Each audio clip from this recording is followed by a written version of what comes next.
여러분, 오늘 이 본문 말씀은요, 우리가 가진 은사에 따라서 교회를 섬기는 것이 굉장히 중요하다라고 우리에게 말씀하시면서 특별히 그리스도의 몸을 어떻게 세워야 될 것인가에 대해서 우리들에게 말씀하고 있습니다.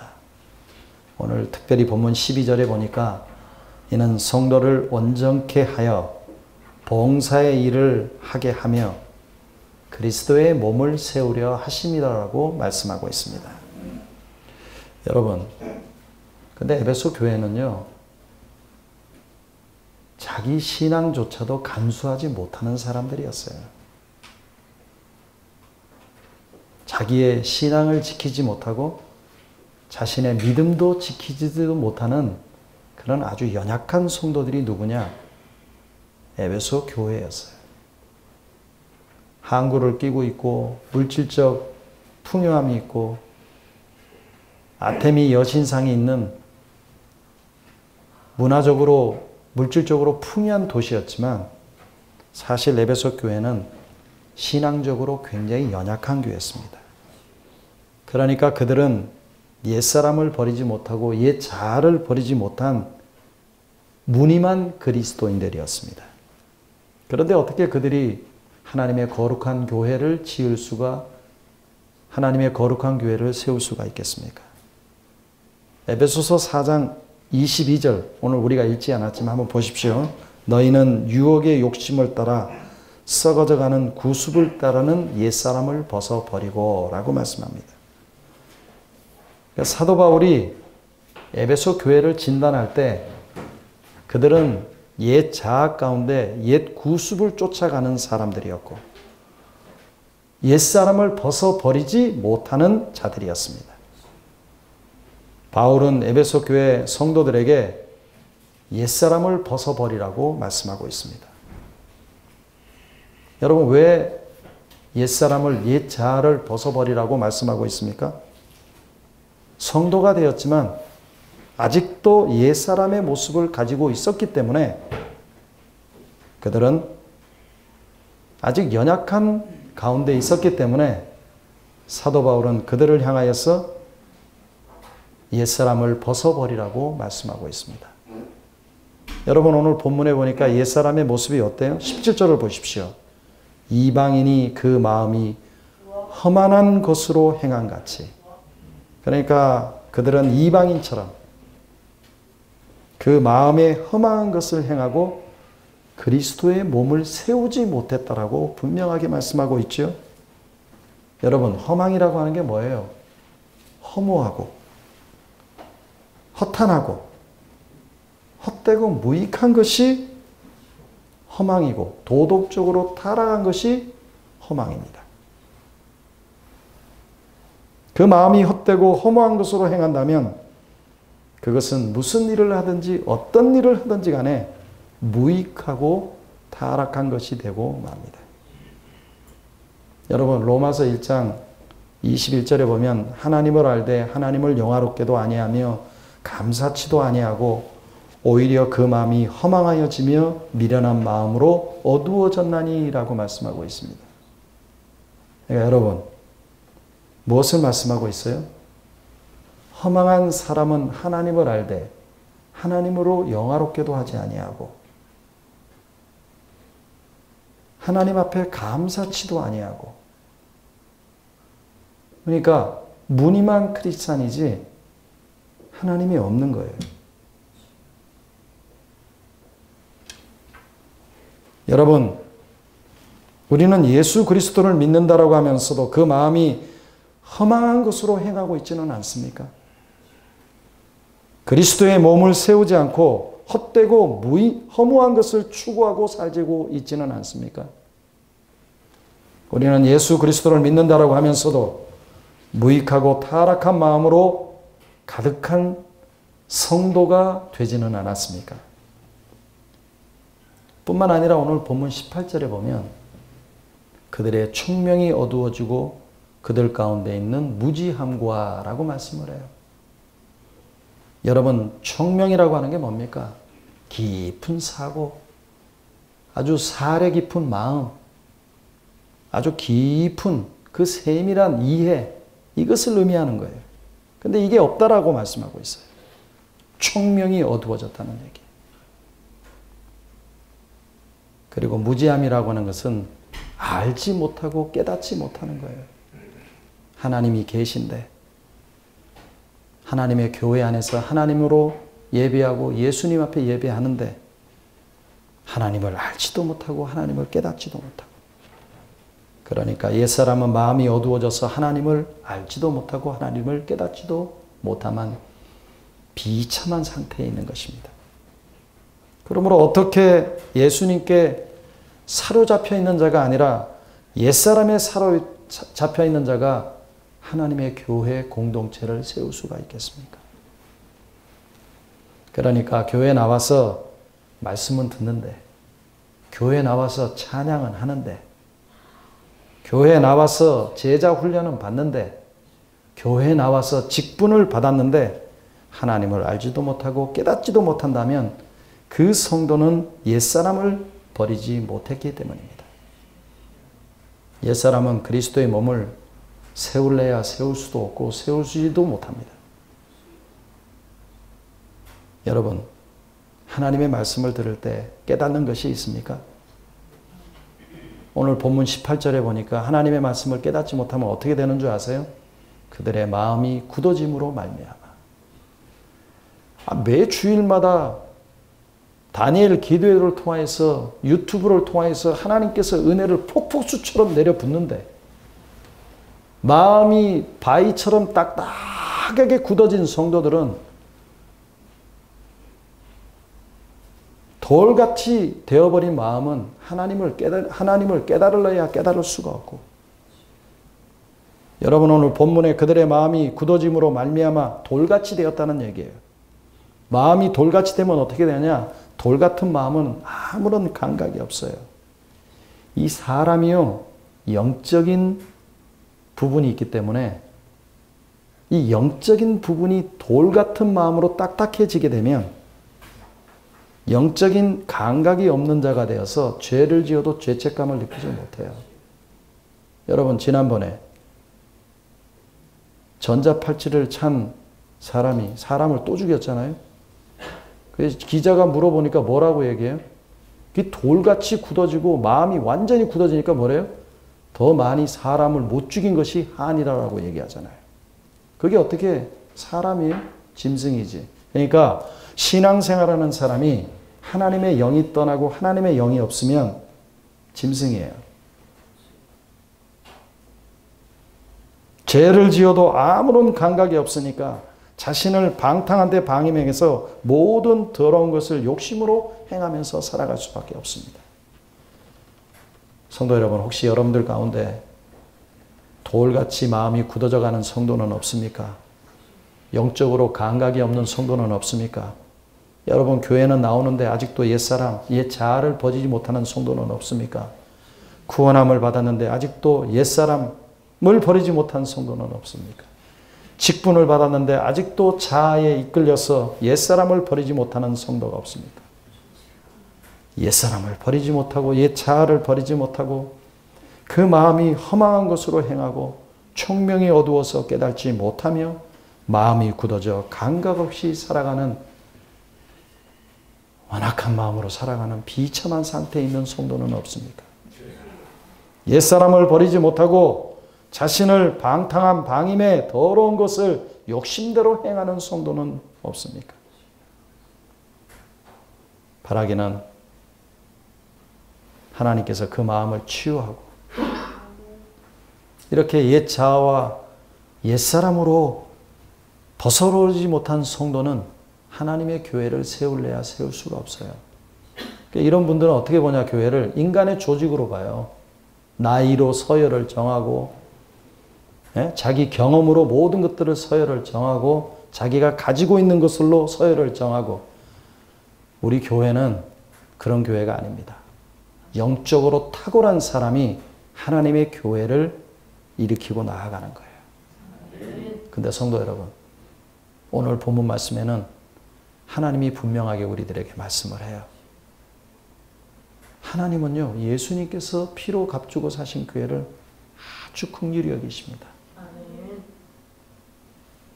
하나님은 예수님께서 피로 값주고 세운 교회, 이 지상교회를 아무리 부족하고 아무리 연약해 보여도 오늘 에베소 교회처럼 마음이 딱딱하게 굳고 허망한 데 마음을 두고 비참한 상태에 있을지라도 하나님께서는 그 성도 한 사람 한 사람을 귀하게 보는 거예요. 그래서 오늘 본문 7절에 보니까 우리 각 사람에게 그리스도의 선물의 분량대로 은혜를 주셨다라고 말씀하고 있어요. 아무리 세속의 역사와 함께 그 세속의 역사가 비참하게 역사를 이어간다 할지라도 하나님은 그 세속의 비참한 역사 가운데 하나님의 구속사를 일으키고 나아가고 예수 그리스도를 정점으로 해서 예수 그리스도로 말미암아 믿음으로 하나님의 귀한 역사를 일으키고 나아가는 거예요. 그래서 오늘 그렇게 타락한 교회임에도 불구하고 하나님은 우리 각 사람에게 그리스도의 선물을 분량대로 은혜를 주셨다라고 말씀합니다. 여러분, 예수님이 우리를 위해서 죽으시고 부활하시고 승천하시면서 승리자로서 그의 백성들에게 각자에게 알맞는 분량의 은사를 선물로 우리들에게 주셨다라고 말씀합니다.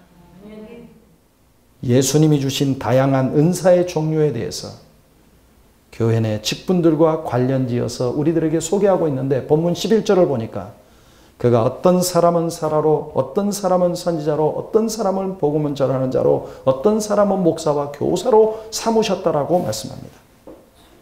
예수사랑교회 성도 여러분, 여기에 나오는 대표적인 은사의 직분들은 사도와 선지자, 복음 전하는 자, 목사와 교사가 있다라고 말씀하고 있는데 여기에 나온 은사 직분에 대해서 어떤 사람들은 우리의 인체 구조, 우리의 몸과 연관을 지어서 이렇게 설명을 합니다. 사도는 우리의 몸의 뼈대와 골격이고 선지자는 몸의 신경계통이고 전도자는 몸의 소화계통이고 그리고 목사와 교사는 순환계통이라고 비유를 했습니다. 여러분, 뼈대와 신경계통, 소화계통, 순환계통 이 중에 어느 것이 더 중요하거나 어느 것이 덜 중요하다라고 말할 수가 있겠습니까?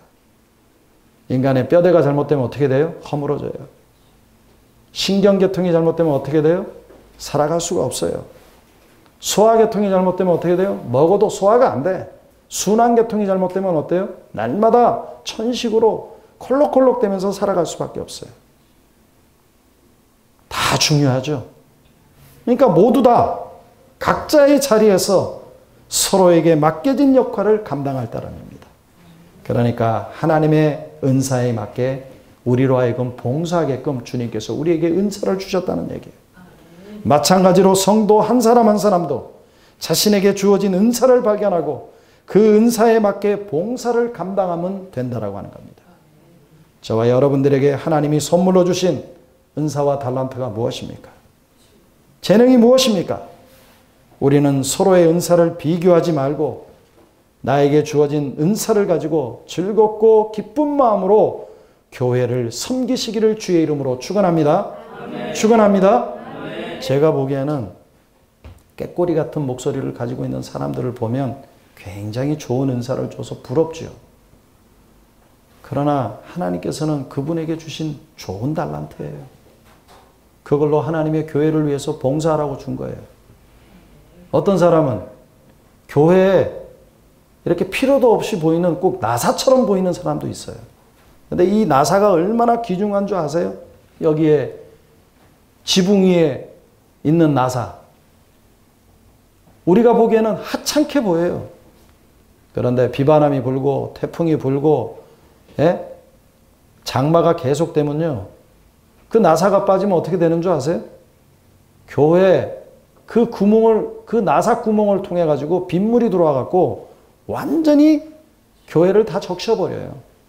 그러니까 우리가 보기에는 나사처럼 굉장히 필요 없는 것처럼 보이지만 하나님께서는 그런 한 사람 한 사람을 통하여서 놀랍게 역사하는 거예요. 그러므로 각자에게 주신 선물의 분량이 있듯이 각자에게 주어진 사역의 분량도 있다는 말입니다. 이 분량을 자꾸 넘어서는 사람은 쉽게 지칠 뿐만 아니라 다른 사람의 헌신과 성장을 방해해요. 너무 지나쳐가지고 장로님의 일도 권사님의 일도 목사의 일도 다 자기 일인 양, 이 은사의 오지랖이 넓어가지고 모든 곳에 다 이렇게 참견하려고 하는 사람이 있어요.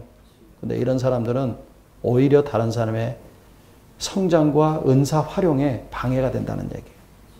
반대로 자신이 가지고 있는 분량을 모든 다른 사람들에게 넘기고 감당하지 않는 사람은 자신의 신앙이 성장하지 못할 뿐만 아니라 다른 사람도 지치게 하지 않겠어요?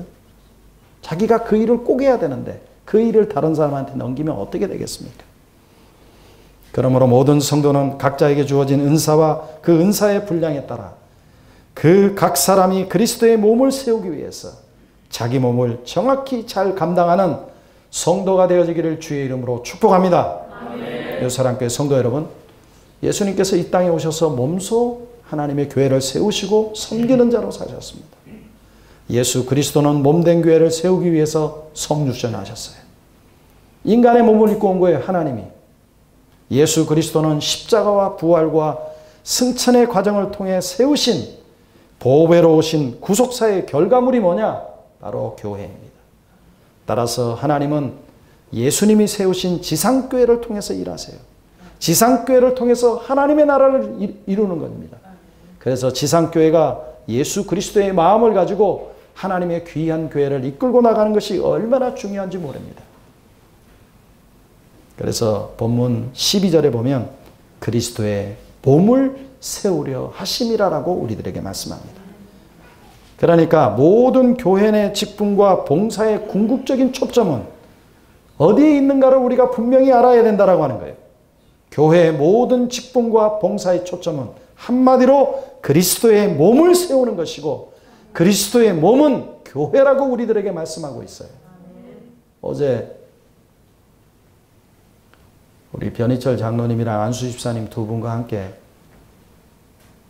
양평에 있는 하나콘도에 올라가서 제가 가지고 있는 교회론과 그리고 교회론의 그 입장에서 교회를 어떻게 성숙시켜 나가야 될까에 대한 목회 철학, 그리고 그것을 통해 가지고 14개 조항의 선언문을 만들었는데 선언문 말미에 제가 그렇게 얘기했어요. 위에서 말씀한 하나님이 우리에게 주신 교회론의 입각에서 하나님의 교회를 세우고 하나님 중심, 교회 중심, 목회자 중심, 하나님께서 세우신 이정권 목사님의 말씀에 순종할 것을 서약합니다. 본인들이 다 손들고 서약하고 거기다가 사인까지 다 했어요. 여러분, 하나님의 교회를 주어진 은사에 따라서 함께 세우자고 교회론적인 부분에서 얘기하고 교회론 시각에서 목회 철학을 얘기하고 그리고 그 선언문을 읽으면서 다 한 문항 한 문항에 동의가 되십니까? 물어보고 동의가 된다라고 했을 때 서약을 받고 하나님의 귀한 교회로 섬기기로 저희들이 작정을 했습니다. 여러분, 교회의 모든 직분의 초점은 우리가 어깨가 올라가는 것에 있는 것이 아니라 예수 그리스도의 교회를 세우는데, 몸을 세우는 데 있다라고 하는 사실을 잊지 말아야 됩니다. 아멘. 교회를 세우는 것이 모든 직분과 봉사의 중심적인 목적이라고 하는 거예요. 그러므로 우리는 우리의 섬김과 봉사로 우리의 교회가 점점 든든하게 세워져 가고 있는가를 우리가 면밀하게 살피면서 좀 더 아름다워지고 좀 더 아름답게 세워가고 있느냐를 늘 점검하면서 우리가 살펴보아야 된다고 하는 겁니다. 왜냐하면 어떤 경우에는 우리의 잘못된 섬김의 태도와 방식 때문에 교회가 바람잘 날이 없어요. 흔들흔들대고 몸살을 앓는 경우가 얼마나 많습니까? 여러분, 교회의 에너지가 하나님의 귀한 교회를 성장시키고 하나님의 귀한 교회를 성숙시키는 대로 가야 되는데 말 한마디 때문에 아니면 이상한 행동 하나 때문에 교회가 흔들흔들대고 이 에너지가 글로 가야 되는데 다른 데로 가서 그 에너지가 소비를 하게 되고 얼마나 힘들어합니까? 예수님이 세상에 사람의 몸을 입고 오셨다가 십자가에서 메시아 사명을 성취하시고 부활 승천하셨습니다. 이렇게 함으로써 예수님은 하늘과 땅의 충만한 존재로 친히 교회를 세우셨습니다. 이것이 예수 그리스도의 사역이었어요. 그러므로 우리는 봉사하는 자리에서, 우리가 섬기는 자리에서 다른 성도들의 부족한 점들이 나타난다면 그 모자라는 측면을 우리가 채워주고 섬길 수 있는 마음이 있어야 된다라고 하는 거예요. 다른 성도들이 아직 개발하지 못한 은사를 어떻게 꽃을 피우도록 도울 것인가를 염두에 두면서 섬겨야 됩니다. 이것이 우리의 봉사의 모습과 우리의 태도가 되어야 될 줄로 압니다. 여러분 다시 한번 본문 12절을 한번 보십시오. 이는 성도를 온전케 하며 봉사의 일을 하게 하려 함이라 라고 말씀하죠. 무엇을 말씀하고 있습니까? 오늘 가장 중요하게 강조되는 단어가 뭡니까? 온전하게 되다. 사실 이 온전하게 되는 것도 우리 스스로는 힘들죠. 예수님의 도우심이 필요하죠. 근데 여러분 여기서 온전하다라고 하는 이 말은 본래 뼈를 맞춘다라고 하는 의미를 지니고 있어요. 뒤틀어져 있고 생각과 마음이 뒤틀어져 있고 삐뚤어져 있는 뼈를, 잘못된 뼈를 하나하나 올바르게 맞추듯이 나 자신을 비롯해서 다른 성도들의 부족함과 연약함을 채우는 일을 돕는 것, 이것이 우리 교회가 감당해야 될 사명입니다. 우리는 교회를 흔들거나 어지럽히는 악한 도구로 쓰임받는 것이 아니라 교회를 든든하게 세우는 선한 도구로 쓰임을 받아야 될 줄로 믿습니다. 그러니까 교회를 세운다라고 하는 말은 단순히 겉에 보이는 조직이나 프로그램이나 형태만을 세운다는 것을 뜻하는 것이 아닙니다. 교회를 세운다라고 하는 말은 보다 구체적인 의미는 교회를 성숙하게 만들고 교회 구성원들과 함께 울며 함께 웃으면서 그들의 필요한 부분들을 세워주고 온전하게 성장시키는 일을 감당해야 된다라고 하는 뜻입니다.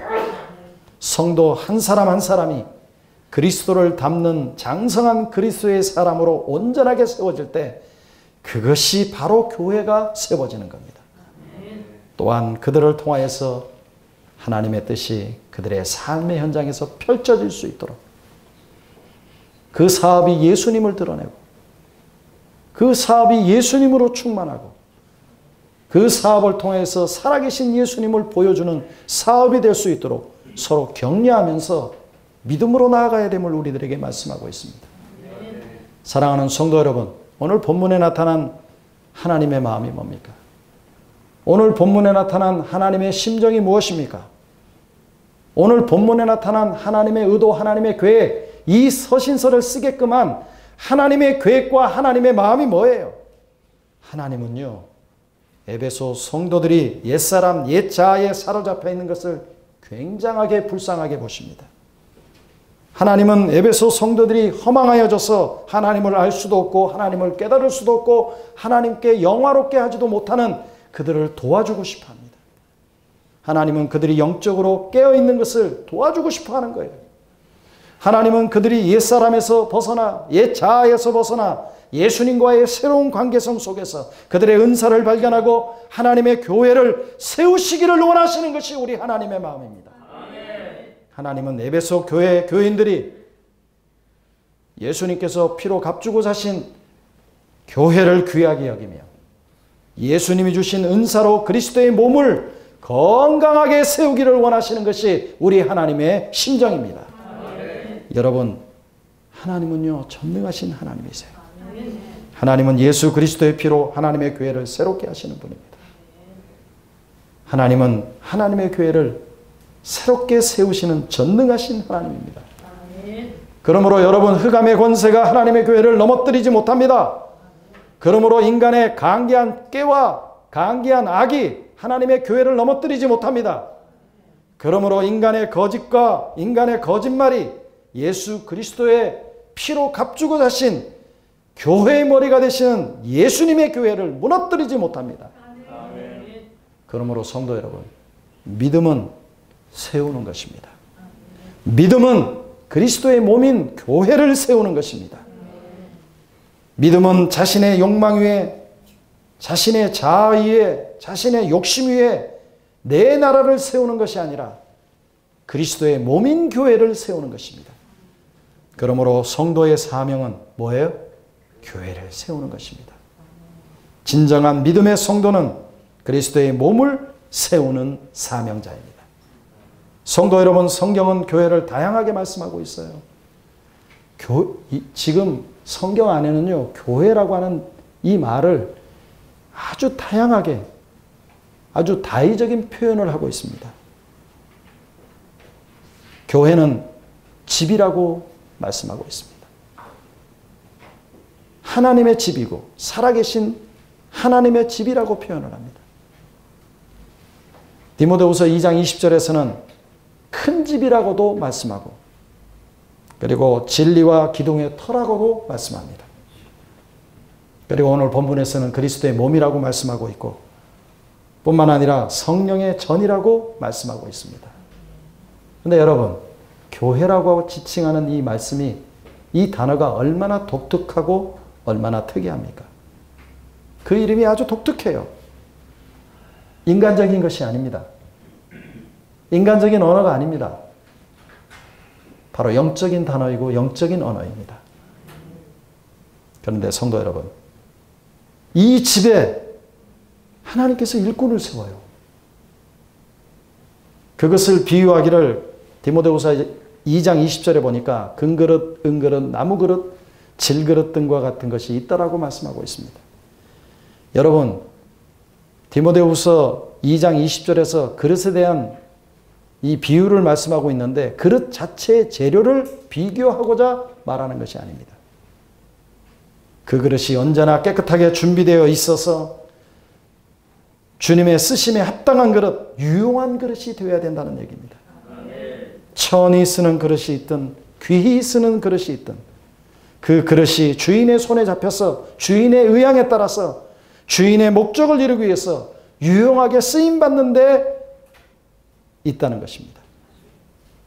바로 주님께서 교회를 영화롭게 하기 위해서 오늘 본문에 보니까 목사와 교사를, 장로와 집사를, 그리고 권사를, 교사와 구역장, 사냥대를, 직분을 우리들에게 주셨습니다. 따라서 이름값 해야 되지 않겠어요? 이름대로 쓰임을 받아야 되지 않겠어요?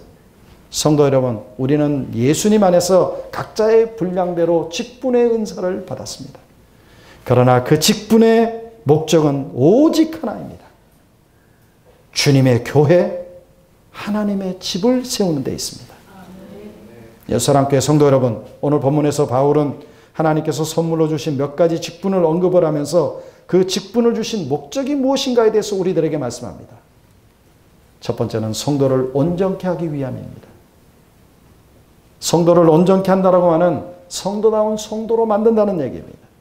그래서 철저하게 훈련하고 성실하게 인도하고 세밀하게 돌아보면서 그들이 견고한 성도가 되도록 만들어주기 위해서 직분자를 세웠다라고 하는 겁니다.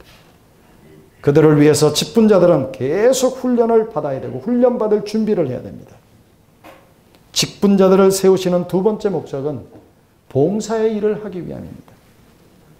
예수님으로 말미암아서 담임 목사와 아니면 리더를 통해서 1:1 성경을 배우고 훈련을 받았는데 일꾼이 되지 못한다면 소용이 없는 것 아니겠어요? 그리스도의 몸된 교회는 훈련 가능한 사람들을 많이 발굴해서 그들을 세워서 봉사의 일을 하기에 적합한 사람으로 훈련한 후에 실제로 섬김과 봉사의 일을 통하여서 하나님의 교회를 든든하게 세워져 나가야 됩니다. 직분자들을 세우신 세 번째 목적은 그리스도의 몸을 세우기 위함입니다. 여러분, 그리스도의 몸을 세운다라고 하는 말을 한마디로 얘기하면 성장과 성숙을 일컫는 말 아니겠어요? 교회가 영적으로 자라나고 양적으로 자라나는 것입니다.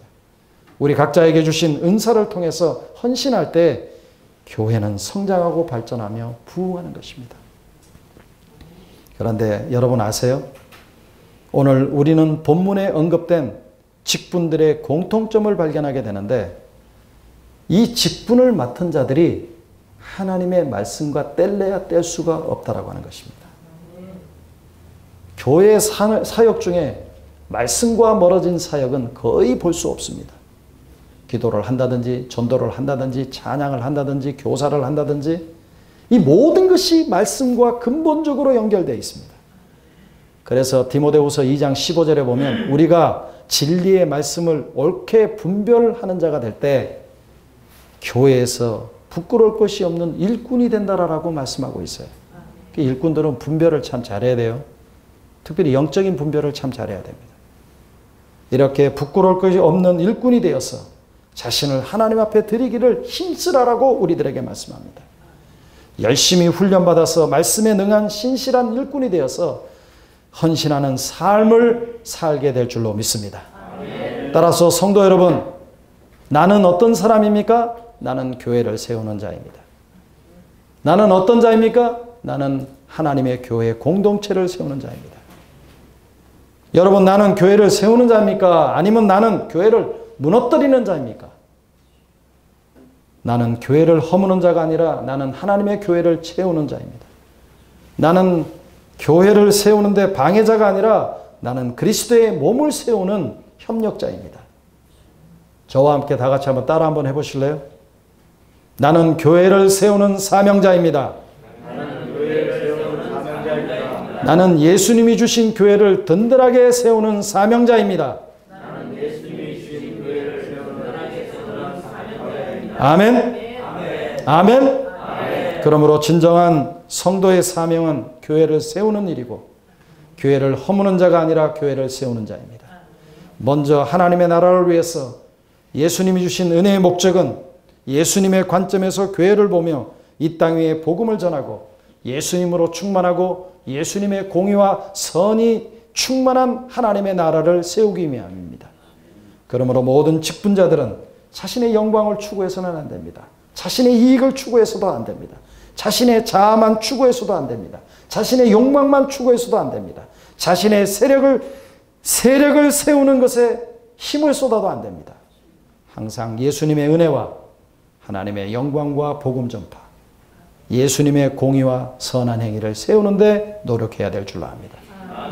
또한 모든 사람을 위해서 하나님께서 각 사람에게 다양한 은혜를 주심을 크리스찬이 개인이 아니라 서로 도와서 공동체적으로 성장해야 되기 때문입니다.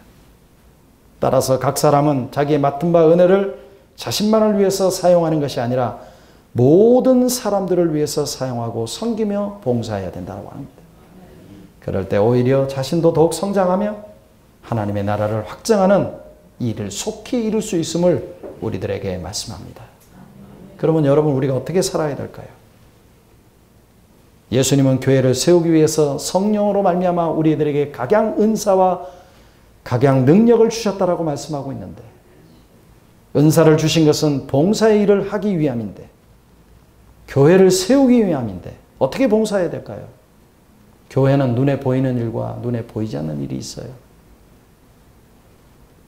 이 모든 일이 성도들의 헌신을 통하여서 채워져 가는 겁니다.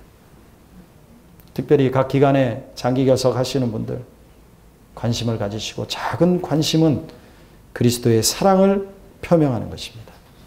교회를 청소하는 일, 중식을 담당하는 일, 설교 유튜브에 들어와서 좋아요를 누르고 사랑의 문안 인사의 글로 답글을 다는 것에 이르기까지 교회에 소소한 봉사해야 될 거리가 많습니다. 그런데 문제는 자신만 봉사하는 것이 아니라 다른 사람들로 하여금 그런 봉사를 할 수 있도록, 참여할 수 있도록 우리가 만들어야 됩니다. 자신만 봉사하는 것이 아닙니다. 다른 성도들도 자신이 봉사하는 만큼 그렇게 전수하고 재생산하고 제자화할 수 있도록 해야 된다고 하는 겁니다. 특별히 성도들끼리 대화를 나눌 때 한 주 동안 살펴보면서 예수님과 함께한 것을 간증하고, 예수님께서 내 삶과 내 삶에 그리고 사업에 간섭한 것을 간증하고, 예수님의 역사를 간증하고 나눈다면 교회는 예수님으로 말미암아 부흥할 줄로 믿습니다.